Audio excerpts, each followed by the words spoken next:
Olá, meus irmãos, Deus os abençoe, em nome de nosso Senhor Jesus Cristo. É um grande privilégio para mim estar aqui para mais uma conversa, neste dia tão precioso que Deus nos deu para viver.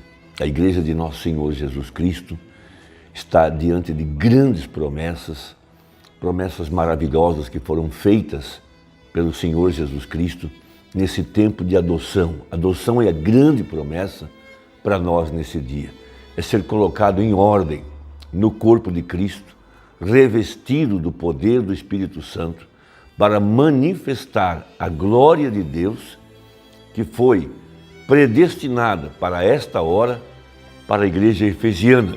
Essa igreja que está sendo colocada em ordem e recebendo de Deus o manto, o anel, sendo colocada em lugar de autoridade, como uma igreja redimida, uma igreja na qual todo o pecado foi apagado, o sacrifício foi aceito e os efeitos do pecado também são anulados em nossa vida para que Deus estabeleça o seu reino dentro de nosso coração e coloque ali o grande amor de Deus.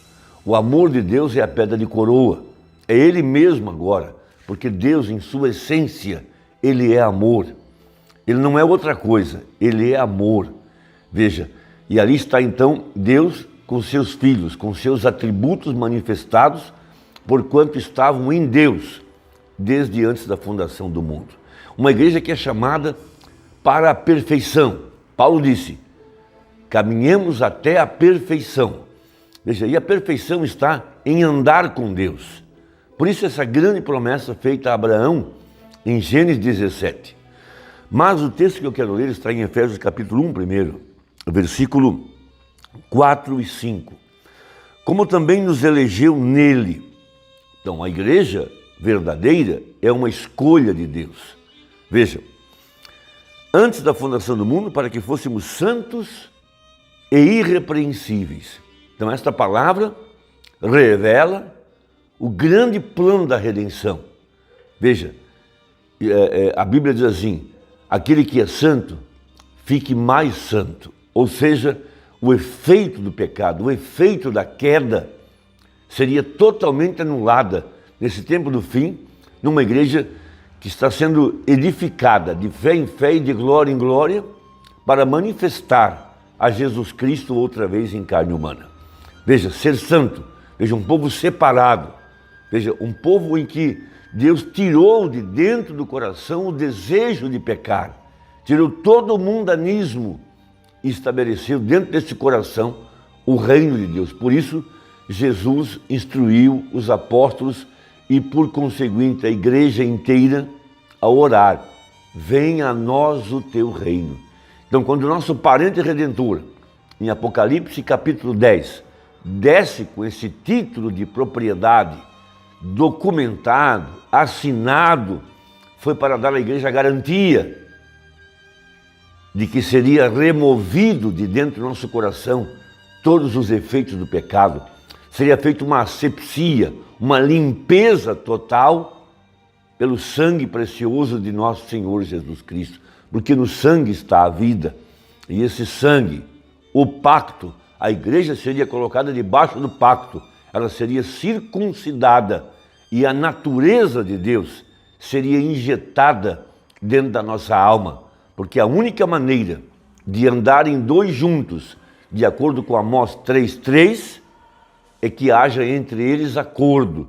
E para que nós pudéssemos andar com Deus, primeiro, a nossa natureza velha teria que ser tirada e injetada a nova natureza, ou seja, a natureza divina, de acordo com 1 Pedro.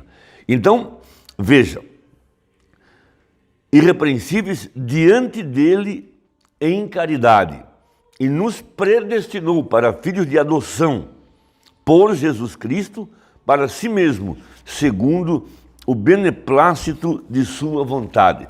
Então esse é o grande plano da redenção, adoção. Adoção é um filho que foi provado e aprovado e é chamado de os fiéis em Cristo. Os que permaneceram fiéis com a palavra. Veja, eles são predestinados para isso, porque a base da predestinação foi que eles guardariam a palavra. Veja, esses eleitos, esses predestinados, chegarão à pedra de coroa, eles chegarão à plenitude da palavra, eles chegarão à perfeição. Então, Deus se apresenta a Abraão em Gênesis 17. Veja, e Abraão é o nosso pai na fé. Nós somos semente de Abraão, e tudo que Deus fez com Abraão está fazendo com a semente eleita aqui no tempo do fim, porque a vida de Abraão reflete a igreja do Novo Testamento aqui no tempo do fim. Veja, em Gênesis 11, Abraão sai da Babilônia, como nós também deixamos a Babilônia, de acordo com Apocalipse 17 e Apocalipse 18. Veja, Gênesis 12, ele é justificado pela fé. Gênesis 15, ele é santificado pelo derramamento de sangue. Gênesis 17, Deus se apresenta a ele como o grande El Shaddai. Veja, aquele que tem seios, porque para que ele pudesse chegar à perfeição, veja, deveria haver uma fonte aonde ele pudesse se nutrir do alimento espiritual em seu devido tempo, em ordem, para poder alcançar a perfeição, porque sem o alimento, sem a palavra manifestada, sem a mensagem do dia, não se chega a lugar nenhum, porque é a restauração da palavra que traz a restauração da vida, a restauração do poder, é o que coloca a igreja em ordem para a vida eterna. Então, Gênesis 17. Sendo, pois, Abraão da idade de 99 anos, apareceu o Senhor a Abraão e disse-lhe: eu sou o Deus Todo-Poderoso, anda em minha presença e sê perfeito. Que coisa magnífica! Então o profeta prega a mensagem de alimento espiritual em seu devido tempo, falando do grande El Shaddai, porque no hebraico, quando Deus se apresenta como Deus Todo-Poderoso, a palavra lá é El Shaddai, como aquele que tem seios, como uma mãe dá de mamar ao seu bebê, ao seu filho. Em outras palavras, Deus está dizendo a Abraão que para alcançar a perfeição, primeiro, ele tem que se nutrir da palavra. Segundo, descansar nas promessas. Ele era um velho de 100 anos, sua esposa tinha 90 anos, as forças haviam acabado, ele tinha chegado a zero, ele não tinha como ele ter o filho da promessa. Da mesma forma, nós aqui no tempo do fim, é um grande paradoxo, uma igreja como nós, alcançar a plenitude do Espírito Santo? Só há uma resposta, é a eleição e a predestinação, alcançando a meta, a adoção. Veja, mas para tanto, temos que alcançar essa graça de encontrar a fonte. Veja, onde está a fonte? Veja, o Espírito Santo é como uma fonte, é como um poço artesiano. Por isso, ele se apresenta a Abraão no final da jornada. Abraão tinha 90 anos, então Deus se apresenta à igreja aqui no tempo do fim, no final da jornada, no fim dos tempos, como a única fonte de poder. A única fonte de poder, a única fonte de vida eterna. Não há poder fora da mensagem, não há poder fora da palavra, não há poder na filosofia, não há poder na interpretação humana, não há poder nas tradições, só há poder na palavra manifestada. Deus agora manifestado no meio do seu povo. Por isso prega o profeta alimento espiritual em seu devido tempo. Em que tempo? No tempo em que o julgamento já está caindo sobre a terra. No tempo em que há uma fome de ouvir a palavra sobre a terra. Veja, por que temos fome? Se temos tantas Bíblias, se temos as mensagens gravadas em áudio, em literatura e assim por diante. É porque a palavra estaria escondida. Muitas pessoas querem entender a mensagem por concepção intelectual e interpretar a mensagem e se confundem todos, não podem ter acesso à palavra, porque a palavra é um alimento exclusivo dos santos, dos eleitos, dos predestinados. Então, no parágrafo 121 da mensagem de alimento espiritual, diz o profeta: Mas graças a Deus, nós temos alimento escondido. Que graça! Alimento espiritual, de modo que estamos vivendo da bondade e misericórdia, da revelação de Jesus Cristo nesses últimos dias, vindicando-se entre o seu povo. Amém. Eles entraram, Elias entrou antes da seca se estabelecer. Graças a Deus por estar dentro, antes do juízo se estabelecer. Agora é hora de sair e entrar. Sair dessas organizações e entrar em Cristo.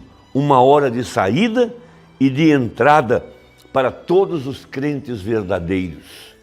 Sim, por isso redenção tem duas partes. Sair de e entrar em. Sair das organizações, sair do Egito e entrar na terra prometida. Entrar em Cristo através do batismo com o Espírito Santo. Então, o profeta pregou uma outra mensagem, chamada El Shaddai, referindo-se a Gênesis 17, quando Deus se apresenta para Abraão no fim da jornada. Veja, esse tipo de mensagem nunca veio durante as denominações, durante o tempo de Lutero, durante o tempo de Wesley, nem durante o tempo dos pentecostais, mas aqui no tempo do fim, nos dias da vinda do Filho do Homem, quando Deus vem, ele aparece em carne humana, como apareceu para Abraão, o grande Melquisedeque, para trazer pão e vinho, uma figura precisa da encarnação da palavra. Pão, a palavra; vinho, o sangue. E o Espírito Santo só vive no sangue. Um tipo perfeito da adoção para a verdadeira igreja. Então, veja no parágrafo 58 dessa mensagem El Shaddai. Eu poderia ler muitas outras coisas, mas ficaria muito grande o nosso vídeo, mas então escuta. Agora, ouçam o que Jesus disse. Como foi nos dias de Sodoma? Deixe isso penetrar, diz o profeta. Como foi nos dias de Sodoma, assim será na vinda do Filho de Deus. O Espírito de Deus em carne humana, em sua igreja, revelando e manifestando o sinal do Messias, como ele fez naquele dia, como ele fez nos dias de Cristo e como ele está fazendo no final da dispensação dos gentios. Apenas umas poucas horas antes que as bombas caiam, antes que o mundo seja destruído, grandes homens, cientistas, generais e assim por diante, estão dizendo que a próxima guerra durará só uns 3 minutos. As bombas estão prontas. A Rússia as tem no momento certo para Hollywood e Vini, e ele as tem programado para a rodovia da beira do lago em Chicago, para a cidade de Nova York e para todos os lugares. Estão programadas em Moscou e em outros lugares. É só uma pessoa cometer um erro de disparar uma delas em algum momento. E o que acontece? A Bíblia se cumpre então. Essa é a única coisa que falta. Vocês não podem ver o que Deus está fazendo, amigos? Não pode você beliscar nas suas mãos para beliscar seu espírito com a palavra de Deus e crer nela? Que mensagem oportuna. O rei do norte já se levantou. A Rússia não é comunista, é apenas menos de 1% deles, os que detêm o poder, que tem o botão vermelho da bomba nuclear. Eles estão pressionando-o, encurralando-o, colocando na parede. E numa dessas horas ele vai perder a cabeça e vai apertar o botão. E será tarde. Que Deus nos dê sua graça, amados. Deus te abençoe, espero que tenha ajudado e até a próxima, se Deus quiser, no nome de Jesus. Amém.